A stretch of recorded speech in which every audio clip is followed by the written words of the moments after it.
Hi friends, ఈరోజు చాలా మంచి విలువైన కథతో మీ ముందుకు వచ్చాం. ఈ కథలనేవి మీకు అవగాహన కల్పించడానికి, వేరొక ఉద్దేశం మాత్రం కాదు. మా ఛానల్ని సబ్స్క్రైబ్ చేసుకోండి, లైక్ చేయండి, షేర్ చేయండి. జై గణేష, జై పైడిమాంబ.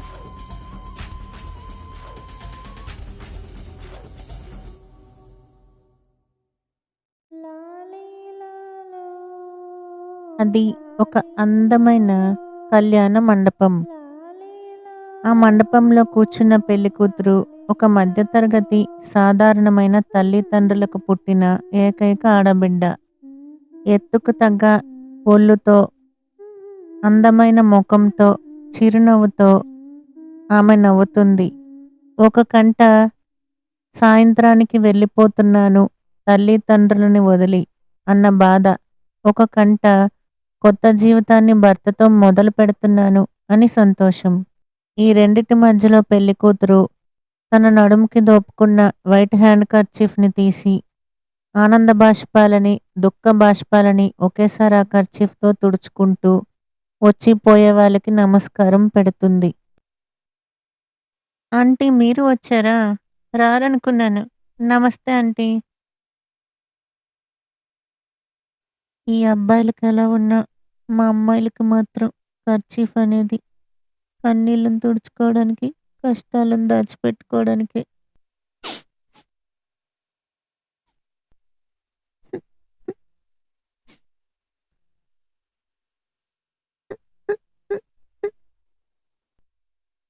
ఆ పెళ్లి కూతురు పేరు పల్లవి. పల్లవి అందరికీ నమస్కారం పెడుతుండగా హఠాత్తుగా తను ఒకరిని చూసి మాత్రం బాగా భయపడింది. హాయ్ పల్లవి, ఎలా ఉన్నావు? మర్చిపోయావా నన్ను? చెప్తా. అంత దుఃఖము సంతోషంతో వస్తున్న కన్నీళ్లు కూడా కంగారుతో ఆగిపోయాయి. కర్చీఫ్తో అంతవరకు కళ్ళు తుడుచుకుంటున్న పల్లవి అదే కర్చీఫ్తో తన భయాన్ని బయటకు తెలియకూడదని తన నోటిని మూసుకొని ఆ వ్యక్తికి కూడా ఒక చేత్తో హాయ్ చెప్పి ఊరుకుంది. ఆ వ్యక్తి పేరు మనోజ్. మనోజ్ ఒకప్పుడు పల్లవిని పెళ్లి చేసుకుందాం అనుకున్న అబ్బాయి. అయ్యో, వీడినెవరు పిలిచారు ఇక్కడికి? నేను పిలవలేదే. హాయ్.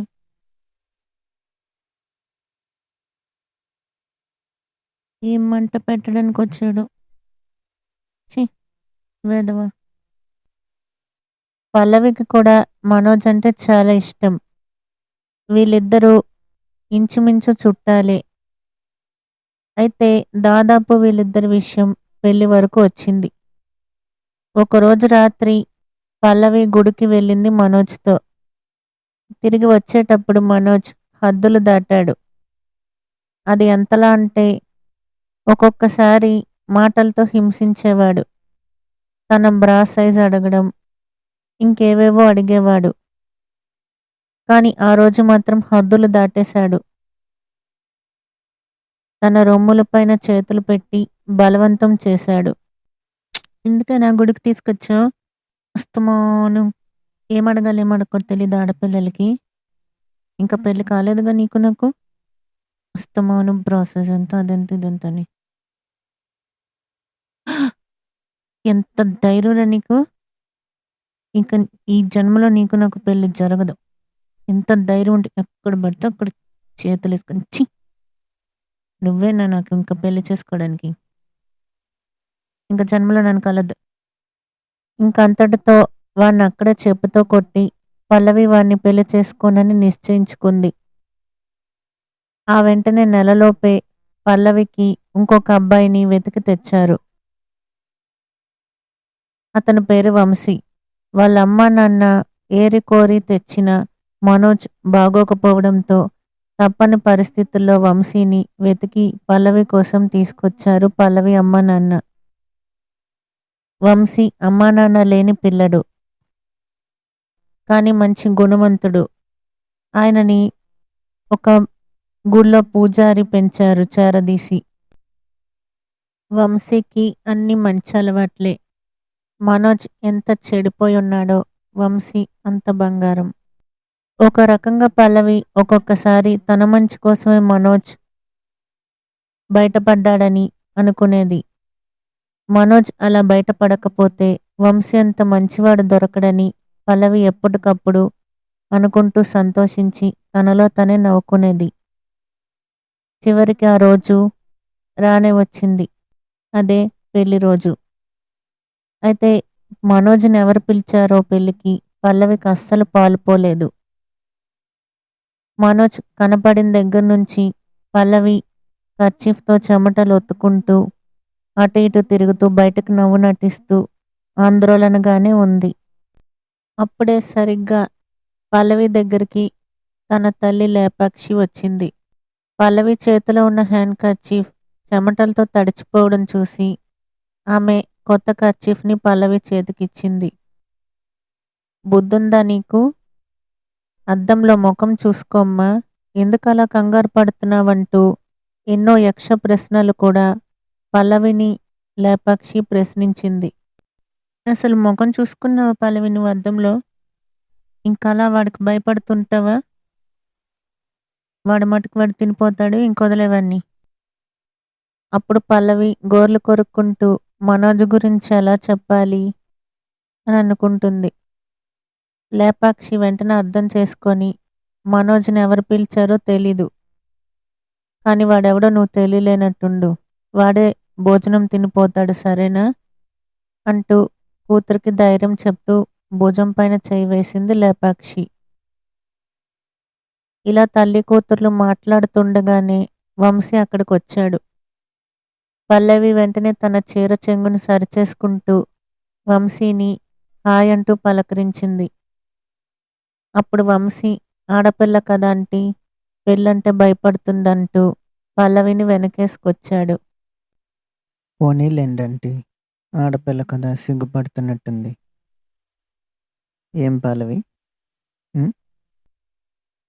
అప్పుడు పల్లవి సిగ్గుపడుతూ ఎంత మంచి భర్త దొరికాడు నాకు, కనీసం మనోజ్ ఎవరని కూడా వినిపించినా అడగలేదే అనుకుంటూ తనలో తనే మురిసిపోతూ నోట్లో వేలు పెట్టి కొరుక్కోవడం మొదలుపెట్టింది. అయితే లేపాక్షి ఇంకా ఆందోళన తగ్గించి సరేనా అని కూతురికి నచ్చచెప్పింది. అప్పుడు పల్లవి అదేం లేదమ్మా, డేట్స్ దగ్గర పడుతున్నాయి కదా, నడుము నొప్పిగా ఉంది అంటూ అక్కడ ఉన్న మంచం పైన కూర్చుంది. అదేమి కాదమ్మా, 2 రోజుల్లో పీరియడ్స్ డేట్ కదా నాకు, అందుకని ఇలా ఉన్నాను, నడుము నొప్పి వస్తుంది, ఈ టాబ్లెట్స్ ఒకటి నాకు చాలా మటుకు సెట్ కావు. అప్పుడు వంశీ ఆడవాళ్ళు ఏదో మాట్లాడుకుంటున్నారనుకొని బయటకు వెళ్ళిపోయాడు. ఆ గౌరవాన్ని చూసి లేపాక్షి కూడా ఆనంద బాష్పాలతో తన చీర చెంగుని తీసుకొని కళ్ళు ఒత్తుకుంది. డేట్స్ దగ్గర పడుతున్నాయని నాకు తెలుసమ్మా, దాంట్లో ఆ మనోజ్ గడు గోలెందుకు మధ్యలో, కాసేపు రెస్ట్ తీసుకో, అమ్మమ్మని పంపిస్తానంటూ ఆ రూమ్ తలుపును చారవేసి లేపాక్షి నెమ్మదిగా వెళ్ళిపోయింది. నీకు పీరియడ్స్ డేట్ అని నాకు తెలుసు కదమ్మా, ఈ మధ్యలో వాడుకోలేందుకు, రెస్ట్ తీసుకో, అమ్మమ్మని పంపిస్తాను, జాగ్రత్త నిద్రపో. పల్లవికి ఇంకొక 2 days ఉంటే పీరియడ్స్ వస్తాయి. ఒకవేళ అవి ముందుగా వస్తే పెళ్ళికి ఏదైనా గొడవ వస్తుందని తన భయం. పల్లవికి డేట్స్ ఆపుకోవడానికి వేసుకునే టాబ్లెట్స్ ఎప్పుడూ సరిగ్గా పనిచేయవు. ఏదో ఒకలా ఆలోచనలను పక్కన పెట్టి పల్లవి అమాంతం నిద్రలోకి వెళ్ళింది. మరొక 6 గంటలుంటే రాత్రి 12ంటికి పల్లవి వంశీ దగ్గరవుతారు. పోనీలే, ఎలా జరగాలనుంటే అలాగే జరుగుతుంది, కాసేపు నిద్రపోతాను. పల్లవిది చాలా మధ్యతరగతి కుటుంబం. అందరూ అనుకుంటాం గాని అందరూ గ్రాండ్గా పెళ్ళిళ్ళు చేసుకోలేరు. అయితే ఉన్నవాడుగా పుట్టాలి లేదా లేనివాడుగా పుట్టాలి, మధ్యలో పుట్టకూడదని పల్లవి అభిప్రాయం ఎప్పుడూ పెట్టుకునేది మనసులో. అటు లేదు అని లేకుండా ఉండలేదు, ఇటు ఉంది అని చెప్పలేదు. ఏదో సాదాసీదా మండపాన్ని 50,000కి తీసుకోవాల్సొచ్చింది వాళ్ళ నాన్నగారు. ఆ మండపం వాళ్ళే భోజనాలు, డెకరేషన్లు అన్నీ చేసేస్తానన్నారు. కానీ పెళ్లి సమయానికి అసలు కరెంటే లేదు. జనరేటర్ తెస్తే ఇంకొక 10,000 అవ్వచ్చు. ఆ డబ్బుని పల్లవికి ఏ మిక్సీయో కొందామని వాళ్ళ నాన్నగారు దాచి ఉంచారు. పెళ్లికి వచ్చిన వాళ్ళందరూ తిట్టుకుంటున్నారు. అమ్మాయిలు తన చున్నీలతో, కర్చీఫ్లతో చెమటలు తుడుచుకుంటూ చిరాకుని అదిమిపెట్టి బలవంతంగా నవ్వుతూ ఆ మండపంలో కోపంగా కూర్చున్నారు. పల్లవి మంచి నిద్రలో ఉంది. ఆ మండపంలో సీసీ కెమెరాస్ కూడా పెళ్లి మండపంలో తప్ప మామూలు రూమ్స్లో లేవు. ఎలా ఉంటాయి? ధనవంతులు చూపే ఆర్భాటం పేదవాళ్ళకి ఎక్కడ్నుంచొస్తాయి?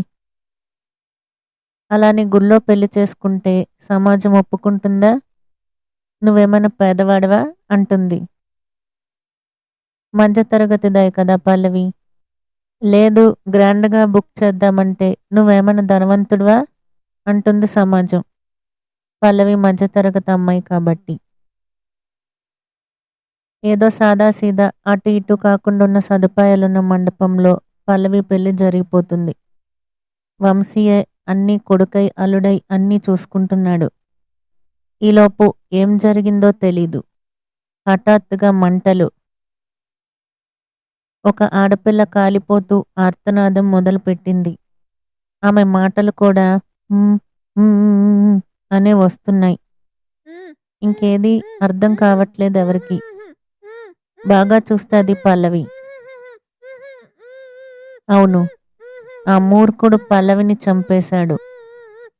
పల్లవి నిద్రలో ఉండగా అమాంతం ఎవరూ లేకపోవడం గమనించి ఆ మనోజ్ పల్లవి పైకి కక్షగా దూకి ఆమె మూతికి ప్లాస్టర్ వేసి కాళ్ళు చేతులని ఆమె చీరనే విప్పి ఆమె చీరతోనే కట్టేశాడు. ఆ తర్వాత ఎక్కడి నుంచి తెచ్చుకుని ఉంచుకున్నాడో తెలీదు. అమాంతం 2 లీటర్ల పెట్రోల్ తనపైన వేసి నిప్పు పెట్టి నవ్వుకుంటూ బయటకొచ్చేశాడు. మనోజ్ ఎందుకు నవ్వుతున్నాడో పిచ్చివాడో అని అనుకున్నారు అందరు అమ్మాయిలు. కానీ 2 క్షణాల్లో తేలిపోయింది వాడేం చేశాడో. వంశీ ఆర్తనాదం ఎవ్వరికీ వినిపించలేదు పల్లవి అరుపుల దగ్గర. వంశీ ఎదురుగానే తన కాబోయే భార్య బూడిదైపోయింది. పల్లవి, నేను నిన్ను రక్షించుకుంటాను పల్లవి. పల్లవి, అమ్మా నాన్న లేని నాకు నువ్వే కదా పల్లవి. పల్లు, అమ్మా పల్లు, పల్లు.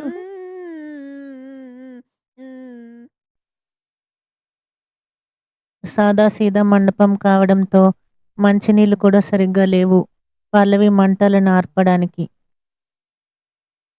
పాపం ఆ అమ్మాయికి ఆడపిల్ల తన మూతికి ప్లాస్టర్ వేయడంతో మనోజ్ తన గదిలోకి వచ్చాడని విషయం అరిచి గోల చేయలేకపోయింది. బలవంతంగా తన చీర విప్పి దానితోనే తన కాళ్ళు చేతులు కట్టేసి ఏవేవో బెదిరింపు మాటలని పెట్రోల్ తనపైన వేసి నిప్పంటించాడు ఆ రాక్షసుడు. సాధించాను, సాధించాను, సాధించాను. నాకు దక్కంది ఎవ్వరికి లేదు. నేనే చేశాను. రాక్షసుడు కూడా పనికిరాడు అలాంటి వెధవలతో పోల్చడానికి. పల్లవి అలా కాలిపోతూ ఉంటే పల్లవి నాన్న అమ్మ కళ్ళు తిరిగి పడిపోయారు. బయటకొచ్చిన మనోజ్ పెద్ద హీరోలా తానే చేశానంటూ పోలీసులకు లొంగిపోయాడు. వంశీకి తిరిగి తన భార్యను ఎవరిస్తారు? నన్ను అరెస్ట్ చేయండి, నేనే చేశాను. నాకు ఆనందంగా ఉంది. నాకే బాధ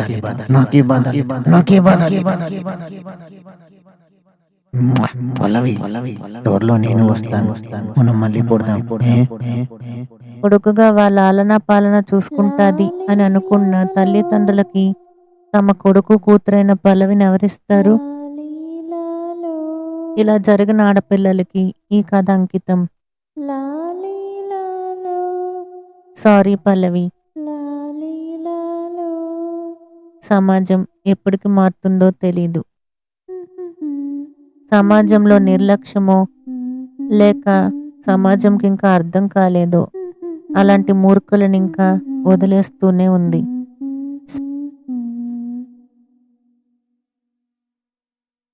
subscribe to Manasa girls TV. ధన్యవాదాలు. కథ రాసింది విఘ్నసాయి.